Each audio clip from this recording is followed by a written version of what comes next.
하나님께서 이 시간 우리에게 주시는 말씀은 출애굽기 24장 4절부터 8절까지의 말씀입니다. 출애굽기 24장 4절부터 8절까지의 말씀, 구약성경 119면에 있습니다. 출애굽기 24장 4절부터 8절의 말씀, 저와 여러분들이 한 목소리로 함께 읽겠습니다. 모세가 여호와의 모든 말씀을 기록하고 이른 아침에 일어나 산 아래에 제단을 쌓고 이스라엘 12지파대로 12기둥을 세우고 이스라엘 자손의 청년들을 보내어 여호와께 서로 번제와 화목제를 드리게 하고, 모세가 피를 가지고 반은 여러 양푼에 담고 반은 제단에 뿌리고 언약서를 가져다가 백성에게 낭독하여 듣게 하니, 그들이 이르되 여호와의 모든 말씀을 우리가 준행하리이다. 모세가 그 피를 가지고 백성에게 뿌리며 이르되, 이는 여호와께서 이 모든 말씀에 대하여 너희와 세우신 언약의 피니라. 아멘. 출애굽기 19장부터 24장까지는 하나님께서 모세를 통해 이스라엘 백성들에게 율법을 가르쳐 주십니다. 모세는 하나님께서 가르쳐 주신 율법을 잘 받아 적고, 받아 적은 율법을 이스라엘 백성들에게 전하게 되죠. 하나님께서 주신 율법을 오늘 말씀에서는 언약이라는 단어를 쓰고 있습니다. 오늘 말씀은 하나님께서 이스라엘 백성들과 맺으시는 언약 체결의 장면입니다. 하나님께서는 이스라엘 백성들과 언약을 체결하기 위해 모세를 부르시는 것을 우리가 읽지는 않았지만 24장 2절 말씀에서 보게 됩니다. 그리고 모세는 하나님께서 말씀하셨던 모든 말씀을 이스라엘 백성들에게 전하는 모습을 3절에서 보게 되죠. 하나님의 모든 말씀과 율례를 전해들은 이스라엘 백성들은 3절에서 이렇게 이야기합니다. 여호와께서 말씀하신 모든 것을 우리가 준행하리이다. 모세는 이제 하나님의 모든 말씀을 기록하고 하나님께 제단을 쌓고 제사를 드립니다. 제사를 드린 후에 모세는 언약서를 낭독하고 받아놓았던 피를 백성들에게 뿌립니다. 언약서를 듣고 피로 언약을 맺은 이스라엘 백성들은 3절에서처럼 오늘 말씀에서 똑같이 7절 하반절에서도 동일하게 이야기합니다. 여호와의 모든 말씀을 우리가 준행하리이다. 이스라엘 백성들은 하나님의 모든 말씀에 대해 한치의 망설임도 없이 여호와의 모든 말씀에 준행하겠다라고 이야기합니다. 여기서 우리는 하나님의 말씀을 받아들이고 있는 모습이 어떠해야 하는지 보게 됩니다. 여러분, 우리가 간과하지 않아야 하는 것이 있습니다. 그것은 이스라엘 백성들이 하나님의 말씀을 받아들일 때 어떤 모습으로 받아들였는지에 대한 모습입니다. 오늘 말씀에서 이스라엘 백성들은 하나님의 말씀을 받아들일 때 너무나도 잘 받아들이고 잘 들었습니다. 이스라엘 백성들의 모습은 하나님의 말씀 중에 어떤 것은 받아들이고 어떤 것은 받아들이지 않는 그런 모습이 아니었습니다. 이스라엘 백성들은 100% 하나님의 말씀을 듣고 받아들이는 모습입니다. 그렇다면 이 시대를 살아가는 우리의 모습은 어떤가요? 하나님의 말씀을 100% 받아들이고 그 말씀에 순종하며 살아가고 있습니까? 우리의 모습 가운데 때로는 하나님의 말씀 중에 내가 받고 싶은 말씀만 받아들이고 들으면서 살아가는 모습이 우리에게 있을 것입니다. 만약 우리의 모습 가운데 이런 모습이 있다면 우리의 신앙은 균형 잡힌 모습이 아닐 것입니다. 우리의 신앙이 균형 잡힌 모습으로 살아가기 위해서는 하나님의 말씀을 100% 받아들이는 모습이 있어야 합니다. 어떤 말씀은 받아들이고 어떤 말씀은 받아들이지 않는 그런 모습은 자기 신앙에 져서 살아가는 모습일 것입니다. 하나님의 자녀로 사는 우리의 모습은 하나님의 모든 말씀을 받아들이고 그 말씀에 순종하고 또한 그 말씀을 마음에 새기면서 사는 모습이어야 합니다. 그럴 때 우리는 하나님의 언약의 말씀에 100% 준행할 수 있는 것입니다.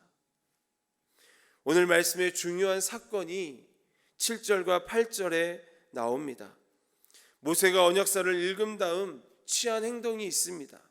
그것은 피를 백성들에게 뿌린 것입니다. 피를 뿌렸다라는 것은 이제 하나님과 이스라엘 백성들이 피로 언약을 맺었다는 것입니다. 여러분, 언약은 문자 그대로 당사자들 간의 약속입니다. 즉 언약은 하나님과 이스라엘 백성들이 맺은 약속이에요.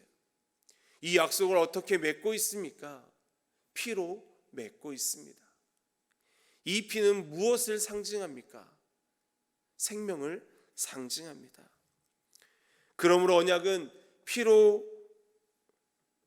맺었다는 것은 하나님과 이스라엘 백성들이 피로 맺어진 관계로서 반드시 지켜야 하는 약속임을 나타내고 있는 것입니다. 하나님과 이스라엘 백성들이 언약의 피로 맺은 관계라면 우리 역시 하나님과 언약의 피로 맺어진 관계입니다.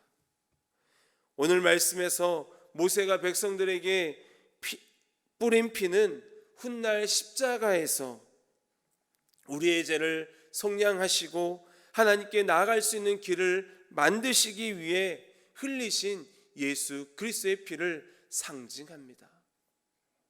예수 그리스도께서 흘리신 언약의 피를 통해 우리의 인생은 변화되었고 하나님을 만날 수 없는 관계였지만 하나님을 만날 수 있는 관계로 회복시켜 주었습니다. 그리고 영원한 생명을 받아 누리는 천국 백성으로 살아갈 수 있는 신분으로 변화시켜 놓으셨습니다. 그러므로 예수 그리스도를 통해 우리는 하나님과 피로 맺어진 관계입니다. 우리가 하나님과 피로 맺어진 관계라면 이 땅에서 그리스도인으로서 살아가는 우리의 삶은 어떤 삶을 살아야 할까요? 그것은 하나님의 말씀을 준행하는 것입니다. 하나님의 말씀을 순종하는 거예요. 사무엘상 15장에 보면 순종이 제사보다 낫고 듣는 것이 순양의 기름보다 낫다라고 기록하고 있습니다. 여러분, 이 말씀처럼 하나님의 자녀로 살아가는 우리는 하나님의 말씀을 듣고 그 말씀에 순종해야 합니다. 그것이 우리의 삶이고 우리의 본분입니다. 오늘 말씀에서 이스라엘 백성들은 여호와의 모든 말씀을 준행하겠다라고 고백합니다. 이스라엘 백성들이 여호와의 모든 말씀을 준행하겠다라는 것은 우리가 행하고 순종하겠다는 고백입니다. 우리가 날마다 쉬지 않고 하나님의 모든 말씀을 행하겠다라고 고백하는 것입니다. 이스라엘 백성들의 이 고백이 우리의 고백이 되길 소망합니다. 여호와의 모든 말씀을 내가 준행하겠습니다라는 이 고백을 우리의 삶에서 고백하며 살아가는 저 여러분이 되기를 원합니다. 하나님의 말씀 중에 내가 원하는 말씀만 듣지 않기를 원합니다. 내가 원하는 말씀만 순종하지 않길 바랍니다. 우리는 하나님의 모든 말씀을 듣고 순종해야 합니다. 그것이 그리스도인의 삶이고 하나님의 자녀된 우리의 모습이며 하나님과 피로 맺은 우리의 모습입니다. 그러므로 오늘뿐만 아니라 평생의 삶에서 하나님의 말씀을 준행하면서 사는 우리가 되기를 축복합니다. 하나님의 말씀에 적극적으로 순종하고 온전한 순종을 통해 하나님을 기쁘시게 하는 우리의 모습이 되기를 소망합니다. 오늘도 하나님의 말씀에 100% 순종하며 사는 우리 모두가 되길 주님의 이름으로 간절히 축원합니다. 기도하겠습니다. 사랑의 하나님, 감사합니다. 이스라엘 백성들이 하나님의 언약서를 듣고 여호와의 모든 말씀에 우리가 준행하겠습니다라고 고백한 것처럼 오늘 이 시대를 살아가는 우리도 하나님의 말씀 중에 내가 듣고 싶은 말씀만, 내가 받아들이고 싶은만 받아들이며 살아가는 그런 모습이 아니라 하나님의 자녀로서 그리스도인으로서 살아가는 우리의 모습 가운데 하나님의 말씀을 100% 받아들이고 그 말씀에 100% 순종하며 살아가는 우리의 모습이 되게 하여 주옵소서. 또한 하나님의 말씀을 100% 적용하며 살아감으로 인하여 우리의 모습 속에서 하나님의 말씀의 열매를 맺으며 살아가는 우리의 모습이 되게 하여 주옵소서. 하나님의 말씀을 100% 받아들임으로 우리의 신앙이 균형을 이뤄 하나님의 뜻을 온전히 이 땅 가운데 이루며 살아가는 우리의 삶이 되게 하시고 하나님의 말씀을 살아냄으로 인하여 우리가 더욱더 하나님과 가까워지고 하나님을 온전히 기쁘시게 하는 삶을 살아가는 우리의 삶이 될 수 있도록 인도하여 주옵소서. 오늘도 하나님의 말씀을 살아가는 데 있어 100% 그 말씀을 순종하며 살아내는 우리의 삶이 되게 하여 주옵소서. 모든 영광 하나님께 올려드리며 예수님의 이름으로 기도합니다. 아멘.